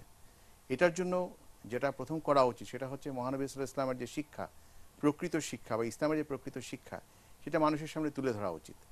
যে মহানবী সাল্লাল্লাহু আলাইহি ওয়াসাল্লাম এই বলেছিলেন, যদি কেউ এর বিরুদ্ধে কিছু করে সেটা ইসলাম বিরোধী কাজ করছে। এই বিষয়টা মানুষের সামনে তুলে ধরা উচিত বেশি বেশি করে। আমি বলতে পারি একজন আহমদিয়া মুসলিম জামাতের সদস্য হিসেবে সারা বিশ্বে আহমদিয়া মুসলিম জামাত এই কাজটি করছে। যারা ইউরোপ আমেরিকাতে যারা বসবাস করেন তারা জানেন যে এই ধরনের অনেক প্রোগ্রাম আমরা করেছি। Muslims for piece, Muslim for এই ধরনের মানে আমরা এই ধরনের কাজ আমরা করেছি, এবং এটা চালু আছে। আমরা শান্তি সম্মেলন করছি, শান্তি সম্মেলন করে আমরা এই বিষয়গুলো তুলে ধরছি। সারা বিশ্বে এই ঘটনাগুলো ঘটছে। আজকাল আপনি ইউটিউবে যদি সার্চ দেন আপনি দেখতে পাবেন যে সেখানে আহমদিয়া জামাত কী করছে। তা আমি মনে করি সব মুসলমান, আমরা যারা বিভিন্ন মতভেদ থাকতে পারে আমাদের বিশ্বাসের মধ্যে, আমাদের বিভিন্ন ফিরকাগত পার্থক্য থাকতে পারে, কিন্তু মূলে আমরা এক, যে আমরা মহানবী সাল্লাল্লাহু আলাইহি ওয়াসাল্লামের উপর ঈমান রাখি, ইসলামে বিশ্বাস করি। আমাদের উচিত ইসলামকে, এই যে যারা ইসলামকে দুর্নাম করছে সেখান থেকে ইসলামের প্রকৃত শিক্ষাটাকে বের করে নিয়ে আসা। জি, জনাব ইব্রাহিম খলিল রাজাবি, আপনার কাছে যে আপনার কাছ থেকে যেটা জানতে চাওয়া, যে যেমন আমরা এখানে যে পাঁচজন বসেছি আলোচনা, আমরা পাঁচজনই মুসলমান, কিন্তু এই মানে সাধারণভাবে হলে যে ধরেন বিশ্বাসে এখানে শিয়া আছে, সুন্নি আছে, আহমদি আছে, কিন্তু সাধারণভাবে হয় কি, ধরেন মুনতাসির মামুন বলে দিল যে অমুক অমুসলিম, তো অমুক বলে দিল তমুক কাফের, তমুক মুরতাদ, এইভাবে কিন্তু আমরা নিজেরাই কিন্তু ঝগড়াঝাটি করে করে নিজেরাই কিন্তু শক্তি ক্ষয় হচ্ছে। অথচ মুসলমানরা যদি ঐক্যবদ্ধ থাকলে কিন্তু বাংলাদেশ এবং সারা বিশ্বে আরো অনেক বেশি শক্তিশালী হতে পারত। অন্য ধর্মে কিন্তু এত বিভেদ দেখা যায় না, কিন্তু ইসলামের এটা এইরকমটা কেন হয়? আপনার প্রশ্ন উত্তর দেওয়ার আগে একটা কথা বলতে চাই। দেখেন, আমাদের দেশের সিলেবাসের মধ্যেও আমাদের ফিকহ সম্পর্কে যে ধরনের কথাবার্তা বলা হয়েছে, এটা লেখার আগে যদি আমাদের সাথে পরামর্শ করা হতো যে এগুলা কি আপনাদের আকীদা কি না, তো না জেনে আমাদের আকীদাটাকে এইভাবে পরিচয় করানো, যেটা এক ধরনের হিংস্র পরিবেশটা তৈরি করে সেই সব মানে ইয়ের কারণে, বিভ্রান্তিকর তথ্যর কারণে। তো এটা হচ্ছে একটা বিষয়। যে বিষয়টা আপনি বলছেন ঐক্যর ব্যাপারটা, এই বিষয়টাকে ইমাম খোমেনী রহমতুল্লাহ আলাইহ তিনি কিন্তু অনেক আগে অনুভব করেছিলেন যে এই ধরনের একটা পরিবেশ তৈরি করা হচ্ছে, যে বিভেদ তৈরি করে যেন অন্যরা এ ব্যাপারে লাভবান হবে এবং ইসলাম ক্ষতিগ্রস্ত হবে। এই জন্য উনি কিন্তু মুসলমানদেরকে আহ্বান করেছিলেন যে 12ই রবিউল আউয়াল আহলে সুন্নাত ওয়াল জামাতের দৃষ্টিকোণ থেকে আমাদের মহানবী সাল্লাল্লাহু আলাইহি ওয়াসাল্লামের জন্মদিবস এবং শিয়া মতবাদ অনুযায়ী 17ই রবিউল আউয়াল হচ্ছে মহানবী সাল্লাল্লাহু আলাইহি ওয়াসাল্লামের জন্মদিবস। উনি বললেন কতই না ভালো হয় যে আমরা 12ই রবিউল আউয়াল থেকে 17ই রবিউল আউয়াল পর্যন্ত ঐক্য সপ্তাহ পালন করি এবং ঐক্য সপ্তাহের মাধ্যমে আমরা মানে প্রমাণ দিই যে আমরা মুসলমান। কেন আমাদের মধ্যে বৃহত্তম ঐক্যই একমাত্র আমাদের উন্নতির জন্য আমাদের মানে এগিয়ে নিতে পারবে। আর ইসলাম এমন একটি ধর্ম যেখানে আপনার বলা হচ্ছে যে অজুর পানি আমার কাছে রয়েছে, যদি বিড়াল পিপাসিত থাকে অজু না করে আমি আমার পানিটা বিড়ালকে খেতে দেবো, আমি তেমন করে নামাজ পড়বো। এমন এক ধর্মের বিশ্বাসী হয় কি করে আর একটা ধর্মের উপরে এই ধরনের আঘাত বা এই ধরনের টেরোরিজম, এটা নিশ্চিত রূপে এর যে মূল রহস্য, মূল যে ষড়যন্ত্র, ওইদিকে আমাদের মানে দেখা দরকার। আমি আজকে আমাদের প্রশাসনকে ধন্যবাদ জানাবো যে ওনারা যথেষ্ট তৎপর ছিলেন এবং সারা বাংলাদেশে আমাদের মিছিলগুলোকে শান্তি শৃঙ্খলার সাথে সম্পূর্ণ করতে তারা যথেষ্ট সহযোগিতা করেছেন। কিন্তু আসল ব্যাপার হচ্ছে মূল শিকড়ে আমাদের যেতে হবে। এগুলা উৎপত্তি কোথায় থেকে, যেখান থেকে উৎপত্তি হচ্ছে সেখানে আমাদেরকে বাধা দিতে হবে যেন এগুলা মানে ইয়ে না হয়, বিস্তার লাভ না করে। যেভাবে ইমাম খুমাইনি রহমতুল্লাহ আলাইহি মানে এই ঐক্যর মানে আহ্বান জানিয়েছিলেন, যদি সমস্ত আলিমরা ঐক্য মানে যদি সাড়া দিতেন, তাহলে কিছুদিন আগে হেফাজতের একটা মানে মানে একটা প্রোগ্রাম হয়ে গেল, ইয়ামানে যে আক্রমণ করেছে সৌদি আরব, তার বিপক্ষে ওনারা একটা প্রতিবাদ সভা করলেন। সেখানে তিনি বললেন যে আমরা এখানে শিয়াদের মুখোশ উন্মোচন করতে চাই। আমি সরকারকে লিখেছিলাম এবারে চিঠি যে এই ধরনের কোনো সম্মেলন করা বা এরকম কোনো মানে প্রতিবাদ সভা করার অধিকার আমার মনে হয় দেওয়া উচিত না। যেখানে উস্কানি দেওয়া হয়, যেখান থেকে যেখান থেকে উস্কানি দেওয়া হয়। সৌদি আরবের ইয়ামানের উপরে আক্রমণের সাথে মানে শিয়া মুখোশ উন্মোচনের কি সম্পর্ক রয়েছে? কি সম্পর্ক রয়েছে? আমার তো অধিকার একজন মানুষ হিসাবে যে সৌদি আরব যদি আক্রমণ করেছে সেখানে নিরীহ মানুষ মানে প্রতিবাদ করার অধিকার, প্রতিবাদ করা আমার অধিকার রয়েছে। তো প্রতিবাদ করার কারণে যদি আমাদের ব্যাপারে এইভাবে উস্কানিমূলক বক্তব্য দেওয়া হয়, তো তার রেজাল্টে এরকম ধরনের ঘটনা ঘটতে পারে। এদিকে আমাদেরকে অত্যন্ত সচ্চা থাকা দরকার।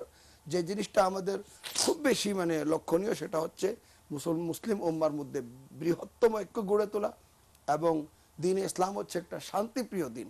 আমাদের মহানবী সাল্লাল্লাহু আলাইহি ওয়াসাল্লাম কে আল্লাহ রাব্বুল আলামিন বলছেন, ইয়া আইয়ুহার রাসূল বাল্লিগ, এ নবী আপনি পৌঁছিয়ে দেন।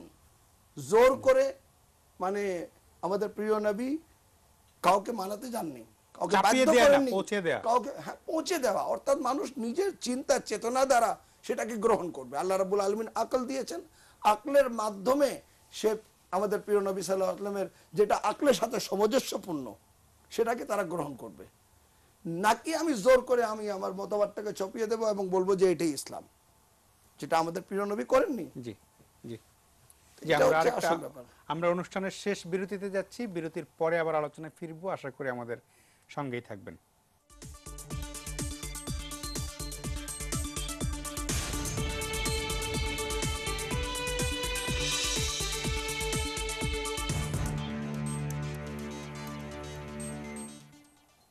প্রিয় দর্শক, আমরা ফিরে এলাম আলোচনায়। আমরা অনুষ্ঠানের একদম শেষ করতে চলেছি। জনাব মাওলানা জিয়াউল হাসান, আপনি বিরতির আগে আপনি আপনার প্রথম বক্তব্যে জঙ্গিবাদ সম্পর্কে আপনার কিছু মাদ্রাসাগুলো মনিটরিং এর কথা বলছিলেন।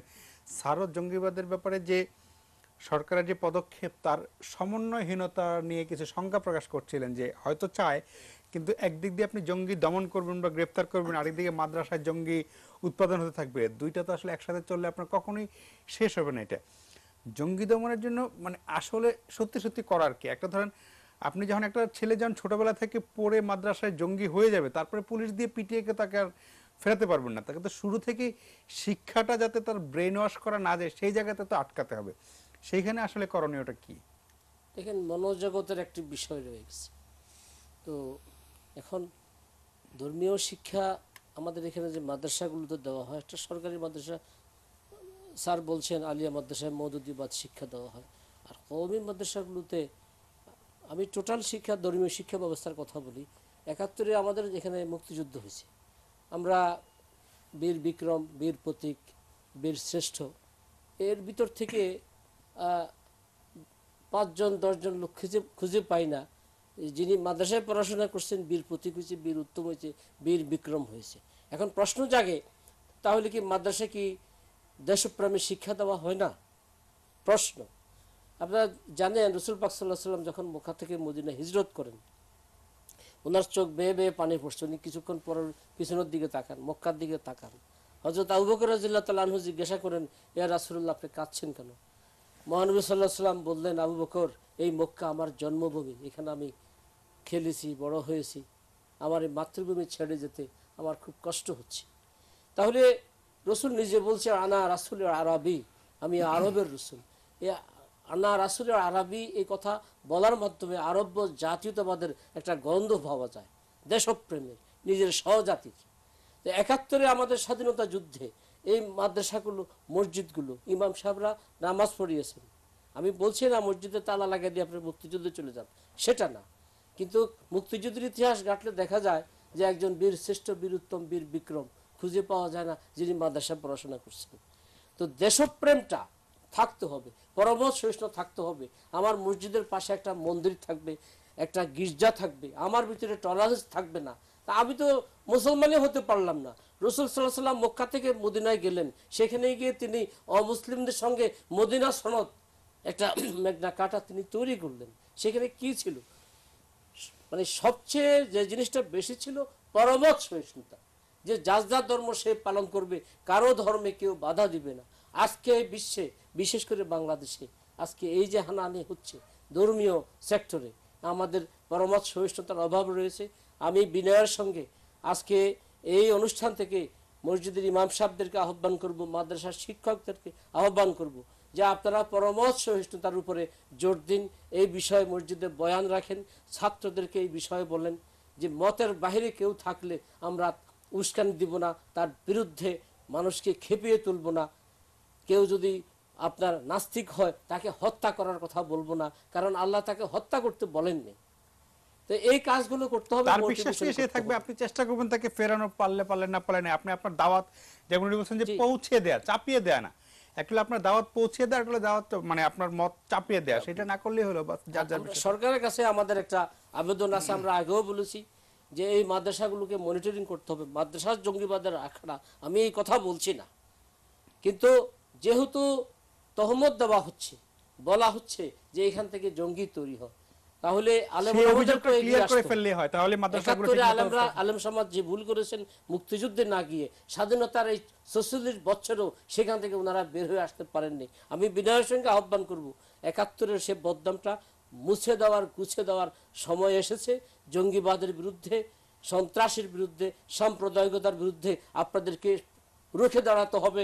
রসুলের ওয়ারিস হিসাবে, পীর হিসাবে, আলেম হিসাবে আপনাদেরকে আগে এগিয়ে আসতে হবে। আমি এই আহ্বান জানাই। জি জি ভাই, আপনাকে ধন্যবাদ স্যার। আপনাকে অনুষ্ঠান শেষ করবো একটা কথা, যে মানে মাদ্রাসার বিরুদ্ধে যে এক ধরনের আমরা ঢালা অভিযোগ করি, আসলে তো সেটা হলো যে তাদের যদি মনিটরিং করে ঠিকভাবে ওখান থেকে যদি সত্যি সত্যি হয় তাহলে তাদের সাথে কোনো অসুবিধা নেই। কিন্তু আসল ব্যাপারটা হলো যে পুরো জিনিসটা আড়ালে থেকে যায়, কি পড়ানো হয় সেখানে, কি সিলেবাস, জাতীয় সঙ্গীত পড়ানো হয় না, জাতীয় পতাকা তোলা হয় না, সেই মনিটরিংটা অনেক বড় ঘাটতি থেকে যায়।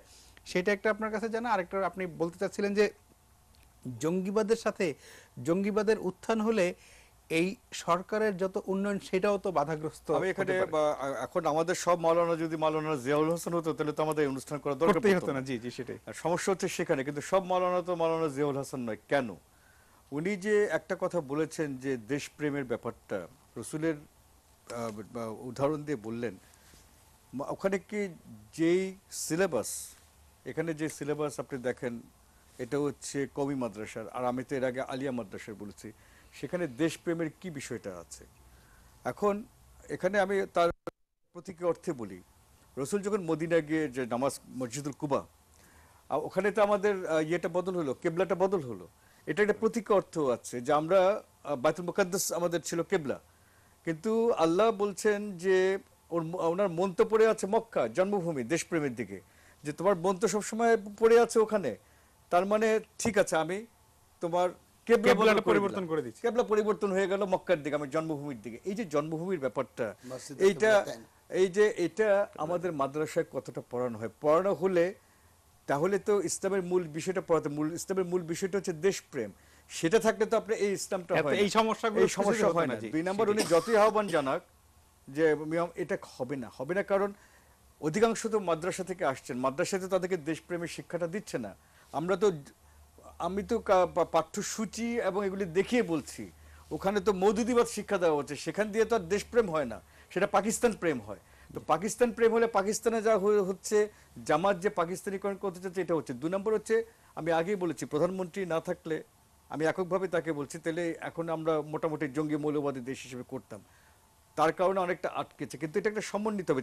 আমাদের প্রধান ঝোঁকটা হচ্ছে উন্নয়ন, গ্রোথ 7%, 8%। কিন্তু কথা হচ্ছে এই উন্নয়ন তো বৃথা যাবে, এই উন্নয়ন বৃথা যাবে এই কারণে, যদি আমি একদিকে জঙ্গি উৎপাদিত হয় এবং আমার মনোজগতে যদি মুক্তিযুদ্ধের চেয়ে পাকিস্তান বেশি আধিপত্য বিস্তার করে থাকে।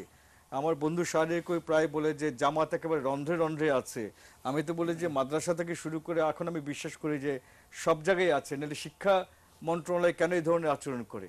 কেন বা ইসলামিক ফাউন্ডেশন থেকে আমি শুনলাম কাদিয়ানীদের সব এই নামে পাকিস্তানের বই অনুবাদ করা হয়? তো এই যে বিষয়গুলি আছে, এগুলি কে দেখবে? তো সুতরাং উন্নয়ন তখনই টেকসই হবে, এই কথাটা ভালো, যে যখন এখানে আর জঙ্গি রাষ্ট্র হবে না। কিন্তু জঙ্গি যদি একসঙ্গে হয়, উন্নয়নের পুরো বিষয়টা কিন্তু নষ্ট হয়ে যাবে, উঠা হবে। তো সুতরাং আমার মনে একটা সমন্বিত, এত কিছু হচ্ছে দেশের, এত উন্নয়ন হচ্ছে, আমরা এগিয়ে যাচ্ছি, আমার মতে একটা সমন্বয় ধর্মী কাজ করা উচিত। সেটা হচ্ছে উন্নয়নের সঙ্গে সংস্কৃতি এবং শিক্ষা যদি যুক্ত না হয়, তাহলে মনোজগতে যদি আমাদের মুক্তিযুদ্ধ আধিপত্য বিস্তার না করে, মুক্তিযুদ্ধ মানে দেশপ্রেম এবং যদি বলি ঈমান, তাহলে কিন্তু আমরা কিছুতেই এই পথ উত্তরণ করতে পারবো না। আমরা আলোচনা করব, কাজ হবে না কিছু। আপনাদের সবাইকে অনেক ধন্যবাদ। প্রিয় দর্শক, আপনারাও ভালো থাকবেন।